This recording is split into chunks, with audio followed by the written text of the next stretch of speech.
Assalomu alaykum. O'tgan hafta sud huquq islohotlariga juda boy hafta bo'ldi. Birinchisi haqida gapiraman. Qardashim, bir tug'anim, bavrim. Qardoshlikning bir-biriga naqadar yaqin talaffuzi, turkiy so'zlarning ham bir-biriga naqadar o'xshashligi aslida xalqlarimiz o'rtasidagi azaliy qardoshlikning o'xshashligidir. Go'yo ular bir ildizdan oziq olgan ulkan daraxtning turli shoxlari va barglaridek.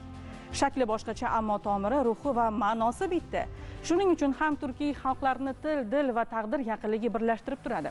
Bugun esa sud tizimidagi yaqinlik ham mamlakatimizning yetakchisi tashabbusi bilan yangi bosqichga chiqyapti.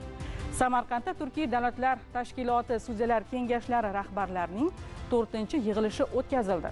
Xo'sh, nega Samarqand? Samarqand azaldan ilm-fan, adolat va sivilizatsiyalar tutashgan maskan bo'lib kelgan. Sohibqiron Amir Temur davrida ham aynan adolatga davlat boshqaruvining eng muhim tamoyili sifatida qaralgan. Bugungi kunda esa Turkiy davlatlar ana shu tarixiy ildizlarga tayangan holda yangi bosqichdagi hamkorlikni yo'lga qo'yyapti.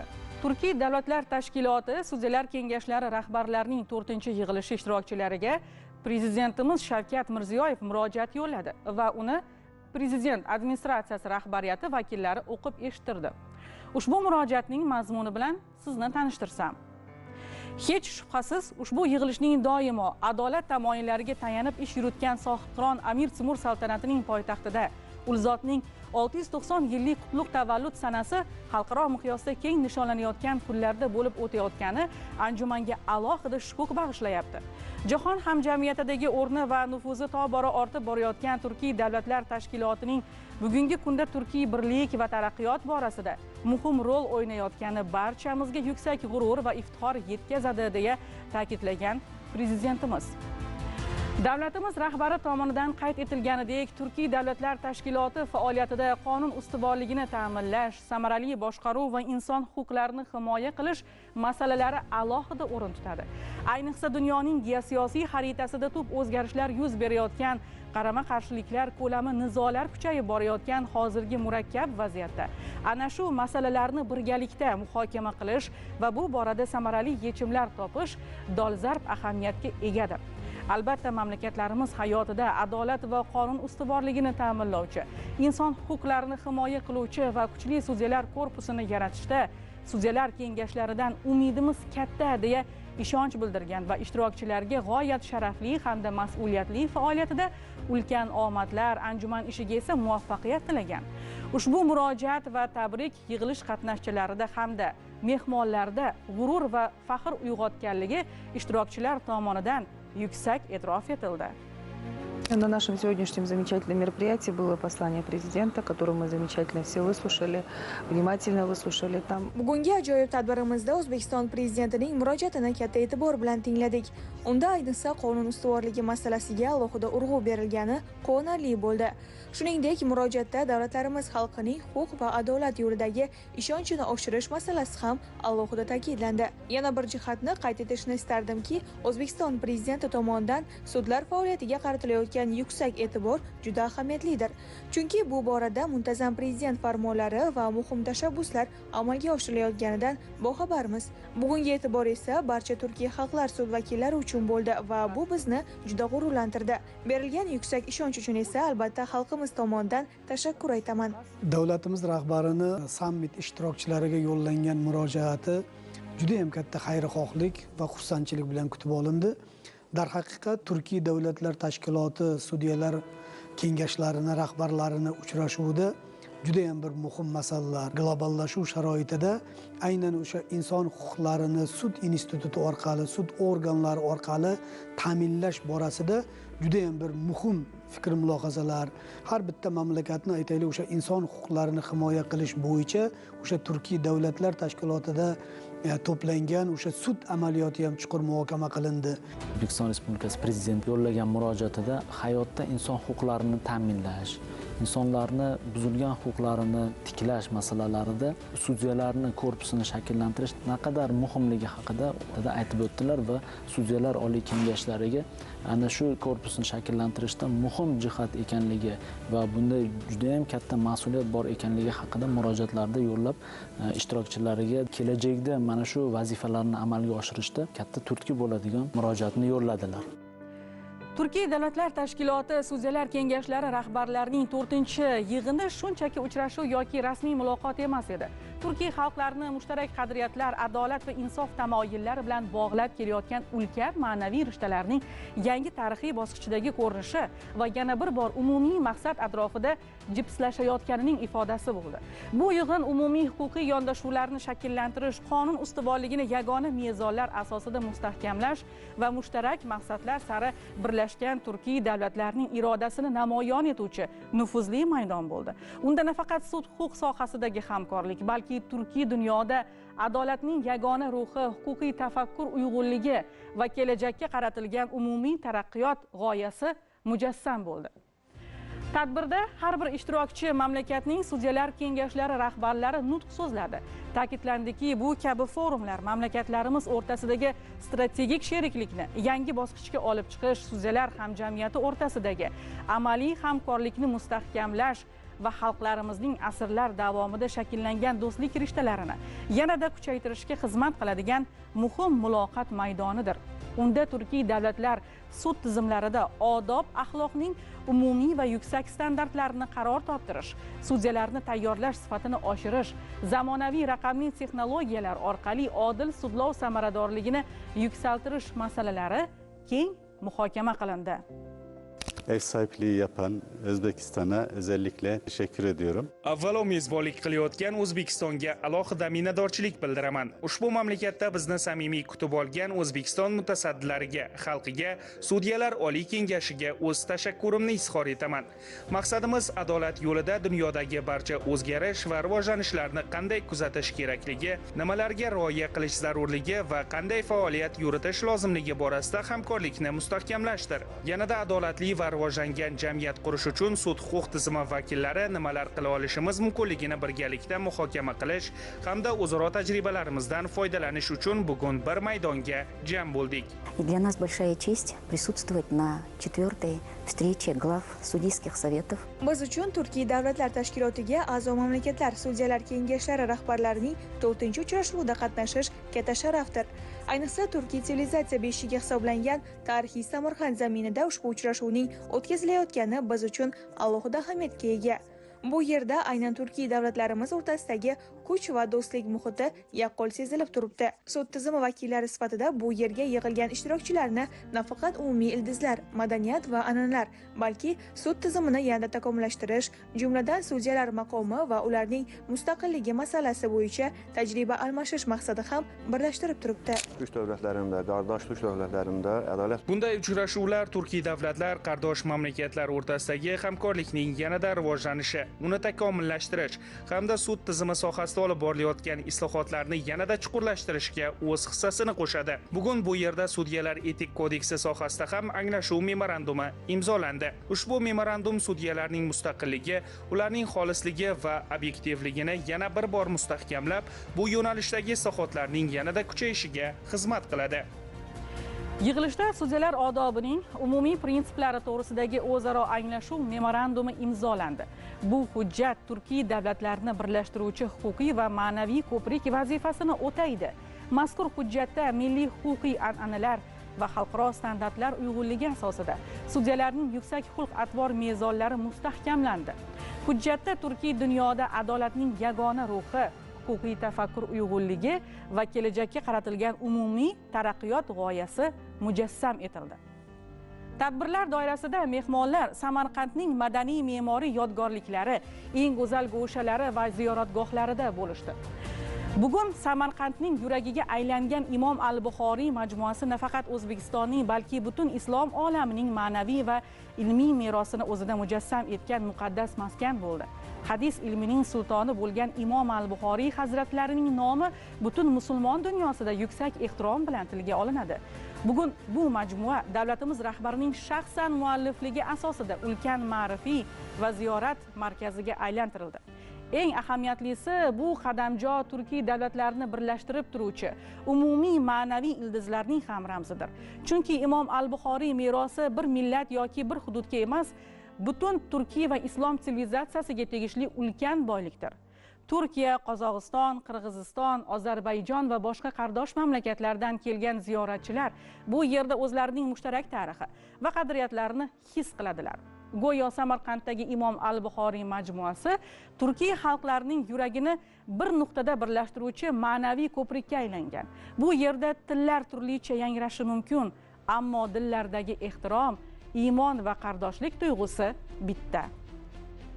O'zbekistonga ilk gelişim. O'zbekiston hakikaten bu mening O'zbekistonga ilk tashrifim. O'zbekiston haqiqatan ham dunyoning eng go'zal mamlakatlaridan biri ekan. Ayniqsa Samarqanddagi Imom Buxoriy hazratlari sharafiga qurilgan bu majmua insonni hayratga soladigan betakror go'zallik va yuksak ma'naviy qadriyatga ega. Shunday ajoyib mo'jizani muallifi bo'lgan Prezident Shavkat Mirziyoyevga ulkan minnatdorligimni bildiraman. Imom Buxoriy hazratlarining hadislarni naql qilishdagi yuksak ehtiyotkorligi, insonlarga yetkazishdagi mas'uliyati, zakovati hamda islom dini yo'lidagi beqiyos xizmatlari naqadar ulug' ekanini shu yerda yana bir bor chuqur his etdik. Haqiqatan ham ulkan va muhtasham ma'naviy meros yaratilgan. Bu majmua butun islom olamining umumiy boyligiga aylangan bebaho asardir. Men bu yerni ko'rganimdan juda baxtliman. Endi ushbu qadamjo majmua va O'zbekistonning go'zalligini butun islom olamidagi insonlar ko'rishi uchun o'z hissamni qo'shishga harakat qilaman. Yaxshi ham shularni ko'rdim. Bu men uchun unutilmas taassurot bo'ldi. Yuqorida aytganimdek, o'tgan hafta sud huquq islohotlari yo'nalishida juda rang-barang voqeliklarga boy bo'ldi. Shulardan yana biri bu Huquqni muhofaza qilish akademiyasida dunyoning 30 ga yaqin mamlakatlari ishtirokidagi raqamli davrda qonun ustuvorligini ta'minlash, innovatsiyalar, inson huquqlari va xavfsizlik mutanosibligi mavzusiga bag'ishlangan mazkur forum mamlakatimizda ilk bor tashkil etildi. Bugun raqamlashtirish, sun'iy intellekt, raqamli dalillar, kriptoaktivlar va kiberjinoyatchilik barcha davlatlar huquqiy siyosati hamda milliy xavfsizlik tizimining eng dolzarb yo'nalishlaridan biriga aylanyapti. Shu nuqtai nazardan forum mamlakatimizda raqamli davlat qurish, huquqiy tizim va huquqni muhofaza qilish sohasini modernizatsiya qilishga qaratilgan siyosatning mantiqiy davomi sifatida alohida ahamiyat kasb etadi. 30 ga yaqin mamlakatning 100 ga yaqin prokurorlari, sud ekspertlari, olimlar, huquqni muhofaza qilish organlari va raqamli texnologiyalar sohasi mutaxassislari ishtirok etdi bu forumda. Forum doirasida tashkil etilgan 4 ta tematik sessiya raqamli huquq va kiberxavfsizlik sohasining eng dolzarb masalalarini qamrab olgan.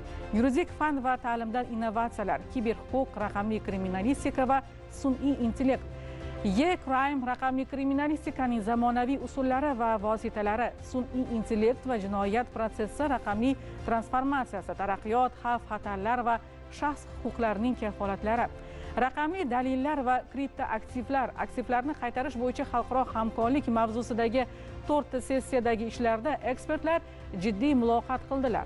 Xorijiy va milliy hamkorlik bilan qator 2 tomonlama uchrashuvlar hamda ekspert muloqotlari o'tkazildi. Mazkur muloqotlar o'zaro hamkorlikni yanada mustahkamlash, institutsional aloqalarni kengaytirish va istiqbolli qo'shma tashabbuslarni ilgari surishga qaratilgan amaliy natijalar bilan ahamiyat kasb etdi. 2 tomonlama uchrashuvlar va muzokaralar natijasida O'zbekiston Respublikasi Huquqni muhofaza qilish akademiyasi va hamkor tashkilotlar o'rtasida qator o'zaro hamkorlik memorandumlari imzolandi. 2 kun davom etgan forum dolzarb masalalar muhokamasi, ilgari surilgan takliflar tahlili hamda sarhisob bilan yakunlandi. Forum nafaqat akademik doiralar, balki huquqni muhofaza qilish organlari, xalqaro tashkilotlar, sud tizimi va raqamli texnologiyalar sohasi vakillarini ham birlashtirmoqda. Bu yerda gap faqat ilmiy muhokama haqida emas, balki kiberxavfsizlik, raqamli dalillar, sun'iy intellekt va xalqaro hamkorlik bo'yicha amaliy tajriba almashish hamda zamonaviy yondashuvlarni muhokama qilish haqida bormoqda. Forum yuqori darajadagi xalqaro vakillik tarkibi bilan ajralib turadi. shuningdek Interpol, Yevropada xavfsizlik va hamkorlik tashkiloti, IRZ va boshqa nufuzli tashkilotlar vakillari jami 70 dan ortiq nufuzli xalqaro ekspertlar forum ishida ishtirok etmoqda. Bu esa Toshkentning raqamli huquq va xavfsizlik sohasida professional muloqot maydoni sifatidagi ahamiyati tobora ortib borayotganini ko'rsatadi. 지금 한국 같은 경우는 새로운 Janubiy Koreya misolida qaraydigan bo'lsak, yangi raqamli transformatsiya davriga mos ravishda ilgari faqat mavjud raqamli ma'lumotlarni tahlil qilish bilan shug'ullanilgan bo'lsa, endilikda deepfake, kriptovalyuta bilan bog'liq jinoyatlar kabi yangi turdagi tahdidlarga alohida e'tibor qaratilmoqda. Hatto sun'iy intellekt yordamida jinoyat sodir bo'lish ehtimoli mavjud hududlardagi fuqarolarga tezkor ogohlantiruvchi xabar yuborish xizmatlari ham yo'lga qo'yilgan. Bugun O'zbekistonda taqdim etilgan ma'ruzalarda ham texnologiyalar rivojlanishi ortidan bunday xavotirli jinoyatlar ham yo'q emasligi e'tiborimni tortdi. Bu masala Janubiy Koreyada ham keng muhokama qilinmoqda. Shu bois kelgusida O'zbekiston va Janubiy Koreya o'rtasida bu yo'nalishda samarali hamkorlik qilish uchun katta imkoniyatlar mavjud deb hisoblayman. Yuqorida kiber xavfsizlik masalasi haqida so'z yuritdim. Bu mavzu bugunning eng dolzarb va jiddiy masalasi. Bunday sohada sudyadan ham, prokurordan ham, umuman sud huquq sohasidagi barcha xodimdan ham yuksak intellektual salohiyat talab etiladi.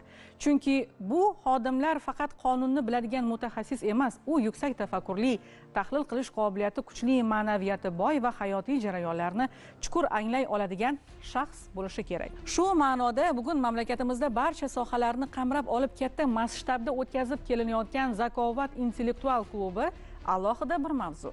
Bu galgi sinaluvchilar esa sudyalar bo'ldi. 336 nafar sudya va sud xodimidan tashkil topgan 56 ta jamoa o'rtasida bilim va mahorat sinovi o'tkazildi. Zakovat kabi intellektual maydonlar sud huquq tizimida faqat kasbiy bilim emas, balki keng dunyoqarash, tezkor tafakkur va jamoaviy fikrlash madaniyatiga ega sudyalarni topish uchun eng yaxshi imkoniyat menimcha. Chunki bunday intellektual bellashuvlarda sudyalar va sud xodimlari tez fikrlash, mantiqiy tahlil, jamoa bilan ishlash, bilimni doimiy ravishda boyitib borish ko'nikmalarini mustahkamlaydi. Bu esa o'z navbatida odil sudlov sifatiga ham ijobiy ta'sir ko'rsatadi.